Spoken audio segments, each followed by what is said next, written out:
This is Colin Thompson interviewing John Potter. So to start with, could you give me your full name and date of birth, please? John Michael Potter, 23 February, 63.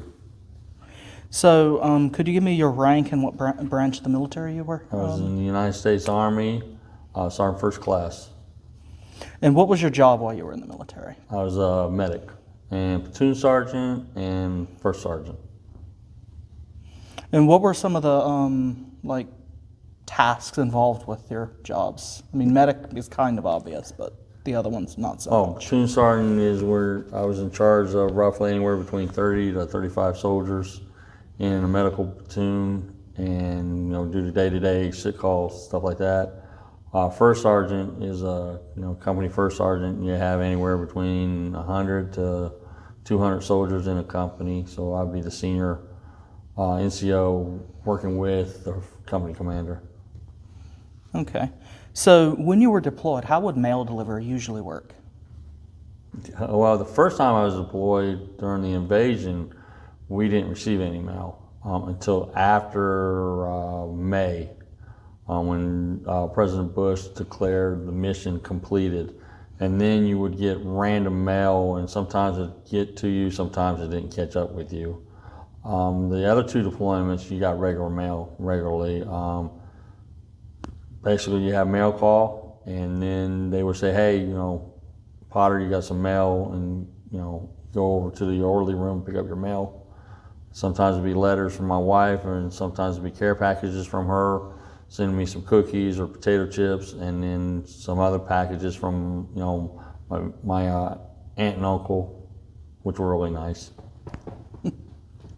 So about how often would you say that mail would arrive if it wasn't delayed? For me, it would be, there's times where I'd go a couple months, because also you gotta realize we also had internet access.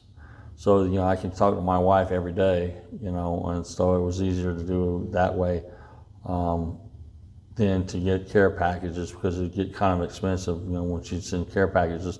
So she'd send me a care package once every other month, probably, stuff like that.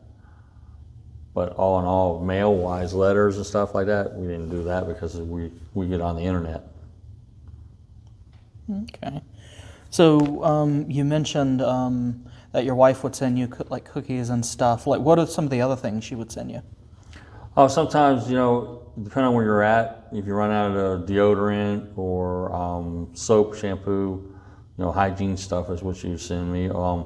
Special occasions like my birthday, she'd send me, a little stuffed animal. Same with Christmas, stuffed little animal or Christmas ornaments that I can decorate the room with, and all. So that's what she would send. What about your aunt and uncle? Oh, my uncle would send me nice little things like right after the invasion, when I did get a care package from him, he did send me a fifth of tequila, which was pretty nice. And then you had to hide that one. And then during my second rotation, he sent me the little airport bottles of alcohol variety pack. So it's like, okay, fine. He sent it right when it's during the holidays, like Christmas time or 4th of July. So you can have a little celebration. And that was pretty much it from him. How would he manage to sneak that past? Oh, you put it in the regular mail. Customs ain't going to check it. Customs doesn't check mail coming in; it check mail going out. So you're not sending, like artifacts or stuff that's illegal to send back. But yeah, stuff coming in country. At my rank, first sergeant wouldn't check nothing. It's like, okay, fine. When I was a platoon sergeant, yeah, we'd have to check soldiers every so often randomly. It's like, hey, I need to see your package. What'd you get? Just make sure, stuff like that. But soldiers were getting it anyway where I was stationed at, because they go right over to the airport to the duty-free store and buy it. So, yeah. So in cases where the lower rank soldiers would have their stuff randomly searched, do you know how some of them would manage to hide items to avoid them being noticed? Oh, you can hide it very well. They'd hide it in their foot lockers, hide it in the wall lockers, within their clothing. So I don't go through their clothing, because I don't have a warrant to do that. We didn't do health and welfare checks, so you don't do that over there. I didn't do them, and so it's like, okay, but soldiers would hide it, and it wasn't just my soldiers. They were all soldiers over there, pretty much. They find ways to get alcohol sent to them and drink and all that. So yeah, it wasn't not done. It was condoned. No, it wasn't. But it did happen. Okay. So, what do you remember seeing other people getting in packages? Pretty much the same thing. Everybody would get the same stuff. They get hygiene products because depending on where you're located at, sometimes you wouldn't have a little grocery store, the Shopette or a PX stuff. So sometimes they would run out of hygiene products. So then you'd have, family would send you that stuff so that you'd have a backup supply if you ran out. So that they would send you, cooked products like cookies, send you candy bars or Pringles. Pringles was a big thing because it had that, the small tubes and wouldn't break and all that. So you see guys getting Pringles. So it was stuff like that. Yeah, you could buy it there, depending on where you're located at, but sometimes it would run out. Then you'd have a backup supply. And that's what you would see. Sometimes you would see personal items like photos, framed photos of family members and stuff like that, and so the guys can have them in their rooms, remind them of their families and stuff like that. Or like some of the soldiers I had underneath me, they had young kids, so they'd have drawings. And so, they'd have them hang them up in their rooms and all that, stuff like that to remind them, hey, yes, try to make it as best as possible that they were home, but, they're not home. So that's what you'd have. Okay. So, in your experience, you mentioned that you and your wife didn't really exchange letters because there was easy access to the internet. Was that true for everyone, or? No. Some places there was no internet, no grocery store, stuff like that. So sometimes, like some of my medics would have that. They'd have to go out to a FOB, forward observation post or base, where it's just a little compound, and they don't have that luxury. So, you collect mail for them and then you'd bring it out to them, or you'd hold it and they do rotations, and then when they came back in, you give them all their mail and all that. But no, not everybody had access. But I would say probably when I was there the 3 times, the 2 times where we did have internet, the second time and the third time I went, majority of the time my guys did have access to the internet all the time. But once in a while, when they were out at a FOB, no, they wouldn't have it. And it wouldn't be with the internet for 2 weeks. Then they come back in, and so they'd catch up and all that. So you mentioned that people at the outer FOBs, they would get their mail when they rotated back into the main base, or it would be sent out to them in bulk. Was there ever a problem of like packages going missing or mail going missing? Yeah, probably. Not when it came to the main post, and then taking it to the FOB. No, those mail wouldn't disappear, and all that, but it probably would disappear on the way from the United States to Iraq. It'd probably get lost in the shuffle and all that. But once it came to into my control and all that, and I had it for my soldiers. No, they would get their mail, or we'd hold it in a locked-in locker, and then when they got back from the FOB, okay, here you go, here's all your mail, and because you didn't go to the FOB. Some of the FOBs we didn't go every day, so it'd be a couple days before you'd go out there. So it's like, okay, fine, just throw it in a locker so nobody can take it or steal it, and then it's fine. Okay, here you go, here's all your mail. So in your experience anyway, how frequently would things go missing in transit between the United States and in country? Wouldn't know, because I wouldn't know when, my wife would say, hey, or my aunt and uncle, or, anybody, even the other soldiers, family members were sending mail. We wouldn't know. It's sporadic and all that. And it's time consuming once you try to send a package from the United States to Iraq or Afghanistan, because you do it here in the States, you got to fill out a declaration form stating what's in the box, how much you paid for it, what's the value of the box and all that, and make sure there's nothing, hazardous in the box and stuff like that. Then, the cost, depending on the size of your box and stuff. So you really didn't know how often you were getting mail or getting care packages sent to you, and all that. As far as I know, I never lost a box, that wasn't sent, that didn't make it to me. Pretty much I got most of all of the ones that were sent to me. Same with my soldiers. But there were some people that it's just here. It's like here in the United States. You know how mail is here. Sometimes stuff gets lost in the mail, and it does happen. Okay. So you mentioned that you really particularly enjoyed your uncle's packages that he managed to sneak booze in. Were there any other favorite items that you got? Oh, well, yeah, my mom, my wife's, cookies, she's make homemade cookies and all that. And with my uncle, I wouldn't just drink it all. I'd share it with, some of my soldiers and stuff like that. But yeah, I mean, you always enjoyed getting care packages. It's something totally different, unexpected, especially being in combat and, in the desert in the middle of nowhere, at times.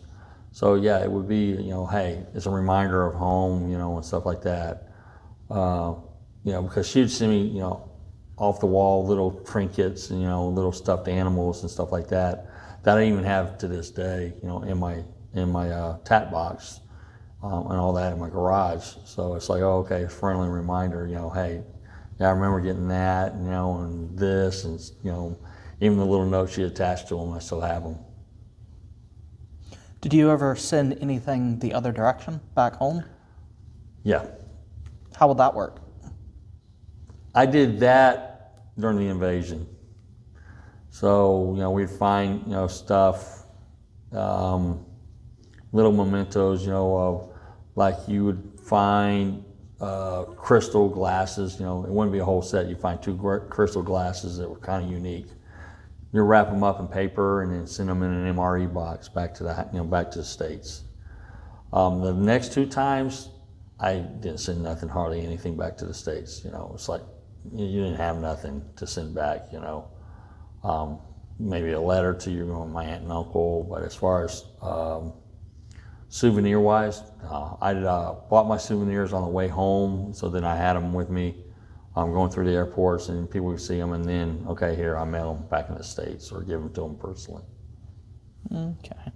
So with the letters, how did it work sending letters and stuff back home? Was there a special process, or is it just simple No, actually, stamp? you just went to the post office. If like during the invasion, or after the invasion was finished, it took a while for them to set up post office, depending on where you're located at. So you just go in there and say, hey, I got a letter to send back to the States, and it would be free mail sending it from there back to the States. So you write on there free mail, and then take it to the post office. They put their little stamp on it, and they send it back to the States. That wasn't too easy. As far as sending souvenirs back, depending on what it was, the size of the box, it might cost you a couple bucks, but just take it to the post office and you fill out the form saying, for a customs form, hey, this is what I have. I went and bought a headscarf, a shirt, or whatever it was. You have it in a small box, and then you send it over there. Send it to them, and back to the States. And it made them. Well, most of them it made them. Okay. So, receiving things from home, how would that make you feel? Oh, it makes you feel good, because you're receiving something from home, from loved ones, that you're not near and can't see it all the time. It's like when I get my wife's, cookies and home baked goods, mostly it was cookies and some candy she'd make. It was good because you get the same food over there day in and day out, So it's nice to have a variety, of stuff that come from the States to there. So it made you feel good. It's like, oh, okay, this is something from home, it's a little, and you always look for mail. Everybody was always excited when it was mail call, saying, hey, okay, you get some mail and all that. Did you get upset? I never did. It'd be like, okay, fine. I wasn't expecting something and all that, but then it'd be like, hey, oh man, we got some mail for you. Okay, and you're surprised. You got a letter from her, or I got something from my aunt and uncle. Stuff like that. So yeah, it was pretty exciting. And that was, would you argue that is a fair assessment for everyone? Yeah. Oh yeah. Soldiers be happy. Like I said, a lot of times soldiers weren't expecting mail. So to get some mail from back home, they would get excited, and especially the younger ones that have family, kids, then the next thing you know is they're showing you, hey, look what my little kid drew and all that, and you can tell the kid's young and all that because it's like stick figures, and it would be comical and be fun, but then you can see the joy in the soldier that he got something from home to remind him of home and remind him of his kids. So, did you ever get packages from strangers? Nope. No. But what we used to do, a couple of soldiers would write companies, and we would get little care packages for like one of my soldiers wrote to Oakley, and we got a couple different brands of Oakley glasses, different styles and all that. And then one soldier wrote to a knife company, and then we got some knives, different sample knives and stuff like that. Yeah, so that would be the stuff we would get. Now, the unit on a whole, the company on the whole, would get packages like from churches, Boy Scouts, Girl Scouts. They would send it to a unit, and then it'd be like, okay, the company commander, first sergeant, and the platoon sergeants, we'd all divvy it up within the company for the platoons, and the company to share the goodies and all that. Yeah, so that did happen, and all that. But as far as personally to an individual, no, I didn't have that, and my soldiers didn't, and I didn't see that. Most of the time it was sent to companies, the company to share on a whole with the companies. So even with individual packages, was there a culture of like a sharing? Yeah, so it depends on what you get, because I know when I get care packages from my wife, when she made cookies and stuff like that, she made a lot. And she knew I would share it with my soldiers and stuff like that, because I did have some soldiers that were single. They didn't have families, so the only they had their own family, mom and dad or sister and brother. But within my platoon and all that, we would do that. It's like, hey, I got a care package from the wife. She made some cookies. Come on over and get some cookies, guys. And it was like that with all the other guys. My squad leaders. They would do the same things and stuff like that. Okay. So with like churches and I know some schools even did it. Why do you think was the inspiration for these people sending things over to you guys? It's the same thing with your own family members. They want you to feel that, hey, people are thinking about you. Back home and all that. Loved ones. And then some of the churches and some of the Boy Scouts and the Girl Scout, community would send their cookies and stuff like that to show, hey, we're supporting you and all that. You're not forgotten, and it would be a morale booster, to have something come from home to us over there in Iraq and all that, and it'd be like, oh, okay, fine. So like I said earlier, it's a sense of, hey, home. You're over there, because like my first rotation was 6 months. Wasn't too bad. Second was 12 months. And then my last rotation was 15 months. So, it's like, oh, okay, I'm over here for 15 months. And it's like, oh, you like to have something from home, and all that. So a lot of the churches, like I said, the Boy Scouts and Girl Scouts, would do stuff like that to show morale for the soldiers and all that, hey, here's a piece of home, that you can't come back yet. Okay. So in your experience, you mentioned that your rotations increased in time as things went on. With the longer period of conflict, did you feel that thing like letters or packages coming in from the United States slowed down, or? No. Nope, nothing slowed down. The biggest one where we weren't, like I said earlier, was when we didn't get mail was during the invasion, right after we did the invasion. So everything was starting to set up. I was only over 6 months. This division was only over there 6 months because we did the invasion, and then it's like, okay, fine, let's come back home. So when we started coming back home, then that's when everybody started showing up. Okay, let's go ahead and have a post office set up, do this and do that, build up the fobs and stuff like that. So yeah, the first rotation, we kind of, we missed it, but we were glad we missed it because we knew we were going home. It was a short time period. It's the second one where you're over there for a year, and then the third one for 15 months. But don't get me wrong, you came back. So when you're over there for the 12-month and 15-month, you had a 2-week R&R when you came back. It just depends on what time of that you took it. Like I took mine pretty much towards the middle or end of my rotation because I had to make sure all my soldiers took their leave first before I did.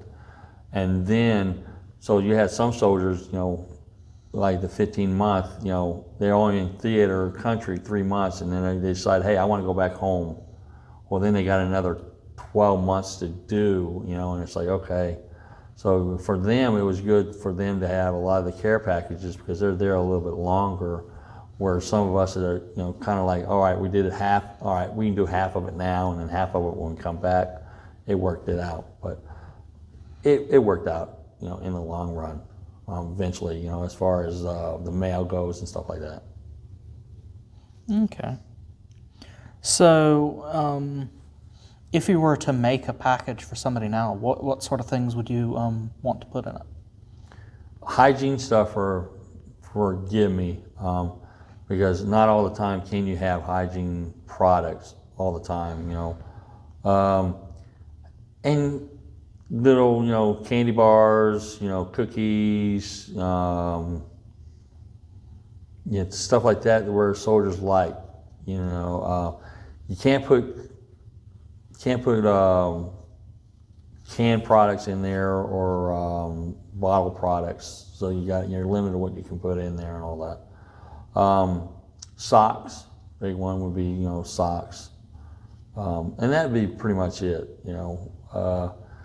so that you have a little surplus, because if the store runs out of it, which on occasion it would do, then you're out of the product, and it's like, okay, but hey, my Foot Locker's got a couple extra deodorant bars or toothpaste, and it's like, okay, fine, I can still get through, with no problem. Or even with your socks, socks was a big thing. You go through socks pretty quick. So you'd have socks, and you're good to go. Okay. So, you mentioned that, like, you and your wife didn't do letters because internet communication. Do you think that the advancement of technology allowing more access between the front line and the home front, do you think that is more of a net positive or more of a net negative for just general morale? I think it's a positive for morale because you got to look at what we've done in the past during conflicts and all that, and you see where soldiers would get mail, and it'd take a while before they get it, and sometimes they would or wouldn't get it. If you had access with the internet, you can see, your loved ones on a screen, on the monitor and all that, and then you say, okay, fine. Then you can talk, at the moment, and stuff like that right now. So I think it was a positive. But at the same time, it could be a negative because then you get to relying on the internet all the time. And sometimes the internet would go down, and it'd be down for either a couple of days or a couple of weeks, it would happen. And so then it's like, you're not hearing from nobody back home and stuff, or they're not hearing from you. What did you do day-to-day operations and stuff like that. So it's a plus and minus depending on, how you want to look at it. But overall, I think it was a positive. It helped a lot of soldiers get through the 12 or 15-month rotations and all that by being able to access the internet, by able to talk and see loved ones and, in present time. maybe with a minimal delay, but they're seeing them. Okay, so I'd like to, if you could you tell me a little bit more about how that system works? Like the second and third rotations we had where they set up was internet cafes. So basically, they had the computers and the monitors run by the civilians, and you would go over there and sign up for a certain, for a time, and then they allow you to go in there and you talk, and it was in an open room, and so everybody, you can't do nothing, derogatory or anything like that. All you want to do is just talk, and see, and let them know, hey, here's what I did today, or here's what I did yesterday, because you weren't able to talk to them the day before. So, you let them know that you're doing fine. Oh, hey, by the way, if you can, I would like to have this, and this sent to me. That's when you would also say, hey, send me some of this and some of that. But that's pretty much how it would run. But also at the same time, it allowed soldiers, depending on where you're at, soldiers also took college classes over there. So I knew a couple of guys that were taking college classes while they were over there through the internet, and all that. Because like during my second rotation, they had the education center, had computers where they set a couple of them off to the side where you can talk to family and all that, and then they had a couple others set aside where soldiers could use for schooling and stuff like that. Interesting. And when did that system? When was that put into place? That was probably put into place after the first rotation, my first rotation, because after we left, I was there for 6 months. The division that replaced us, they started setting up that stuff, and all that, because they were there for 12 months. So they started implementing the technology and computers and stuff like that. So then when we went back my second rotation, we wound up, oh, okay, here's what's available for you guys now. And it was, oh, okay, fine, an education center with computers. The third rotation, we found on a different fob, and they had the internet cafe, which was run by the local Iraqis, that had been vetted and stuff like that. So it's like, it was set up before I went back on several rotations. And what year was that? I was there from 03, then my second rotation was 05, and my last rotation, my third rotation, was from 07, March of 07 to June of 08. Okay. So, is there anything in particular that that sprung to mind in the interview that you wanted to talk about? No. No interesting stories like, oh, I gotta talk No. about No, none. Okay. Well, in that case, thank you very much for the interview. Too easy. Now the second rotation, when we went back, we fell on already existing fob, and it was like, oh, okay, they had, like I said, the education center. Oh, here's the post office. Okay, fine. The same with the third rotation. It just depends on where you're at. That, oh, okay. There's 2 copies, one for you, one for me. Oh, I don't need one. I'm not worried about it. Yeah, so, it just depends on where you were located at. If you had because there's some places I went to, they didn't have none of that capabilities, facilities set up or anything like that.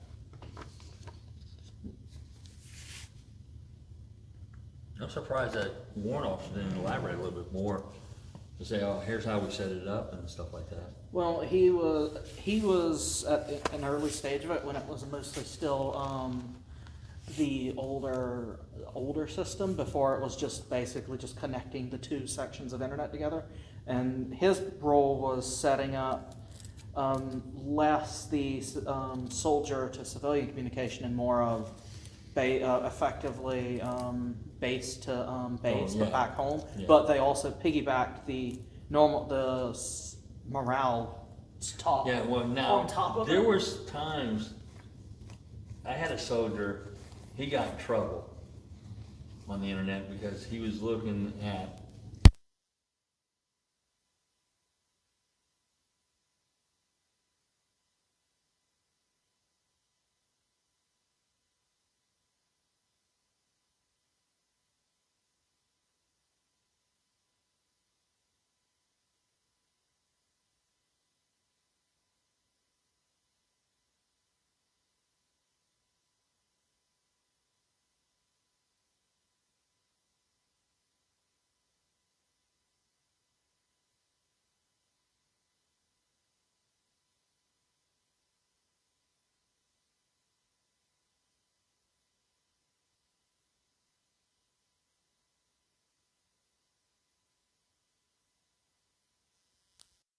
their computer and he got caught.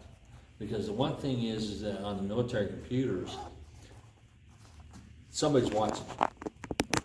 They're watching what sites you're going to and all that to make sure they're legitimate sites and stuff like that. Well, he accessed, and I guess he might have forgot that he's being monitored. And the company commander had come down and said, "Hey, you got a problem." And it's like, "Oh, okay." And I had just gotten to the company. Matter of fact, it was when I went from this unit here to division headquarters, and he said, "Hey, come here." Like, "What's up, sir?" And I had worked for the commander here, and he just went over there and he pulled me over there to deal with these officers. And he's like, "We got a problem." I'm like, "Oh, fuck." And I ain't been there a week yet. "What's the problem, sir?" And he told me. I'm like, "Oh, shit." Sure enough, we walked down to the aid station, and he's on the computer looking right at it. I'm like, "Oh, fuck me running." Yeah. But see, he didn't get in trouble because he got in trouble, but he didn't get in trouble. He got in trouble, but they couldn't do more to him because they had officers doing the same thing, and they didn't do anything really to them like they should have. So what happened was they set a bad precedence, because a couple of the officers were senior officers that were doing it, and if they had slammed them, it would have ruined their career, it would have stopped their career. So it was kind of, well, I'm not going to do this to you, but guess what? You just set a bad precedence, and it'll be a ripple effect, because now what happens is this captain gets caught, which they had. Well, you can't do nothing to him, because the rule was if you got caught on porn, looking at porn site on a military computer, it was an Article 15. Well, if What's an Article 15? That is a punishment. Is basically, it goes in, depending on what rank you are, it goes in your permanent records. Mm-hmm. You disobeyed a lawful general order. So then if you get an Article 15 and you're a major or lieutenant colonel, you're done, your career's done. Well, if you give that to an E5 or an E6 or an E4, it'll be like, okay, whatever. So the only thing you're going to do to me is, most of the time they wouldn't take your rank, but you'd pull extra duty, restriction, and then some money from you. So, but for a lieutenant colonel or even a major, you gave them an Article 15, their career is done. So that's why they didn't want to ruin individuals' careers about it, but yet, guess what? You just don't set a bad precedence. Because now, like my E6, the guy was an E6. Actually, he was an E5 because he just got busted from E6 to E5 for not going back to Iraq. Yeah, he refused at first. He came back on R&R, and then when he's supposed to go back from R&R, he missed his flight, and then he lied about it. And so they gave him an Article 15 for that, and he busted him down from E6 to E5. And then when he gets caught with doing this, the pornography site, they couldn't bust him. Because I brought up, I'm like, well, the policy is, I was new, so I didn't know what the division's policy was. within the division headquarters. I knew what it was in the line units, you know, it's automatically, you got an Article 15, they didn't care, you know, what rank you were. So then I asked, I said, so what is the policy, you know, division headquarters policy on it? And I told him, I said, okay, so what is the precedence? Has anybody else been caught? Well, yes. All right, what happened to them? Well, I said, you can't well nothing. You don't get an Article 15, you did the same thing that I just got caught doing, and you just got a slap on the wrist, and then now you want to slam me? Oh, hell no. And that's why I was like, no, you can't do that. Because then this soldier has a leg to stand on to go to IG and make an IG complaint saying, hey, wait a minute. You know, Captain Kyle got caught, and all he got was a letter of reprimand, basically as a slap on the wrist, and that's it. Here I do the same thing, and now you want to give me an Article 15, and oh, by the way, bust me? No. I said, somebody's going to get embarrassed on this one. Just give them a letter of reprimand, slap on the wrist, and all that, and tell them not to do it again. Because that's all you can do. And basically, the battalion commander and sergeant major agreed. It's like, I think they just wanted to see what I wanted, what I wanted to do. Because like I said, I was new to this unit. I was there less than a week, and this shit happened. You know? So it's like, all right. So yeah, that shit like that happened. That's why they went to, that's why they set up the civilian internets. And because I know the internet cafe that we had on my third rotation, they had little cubicles.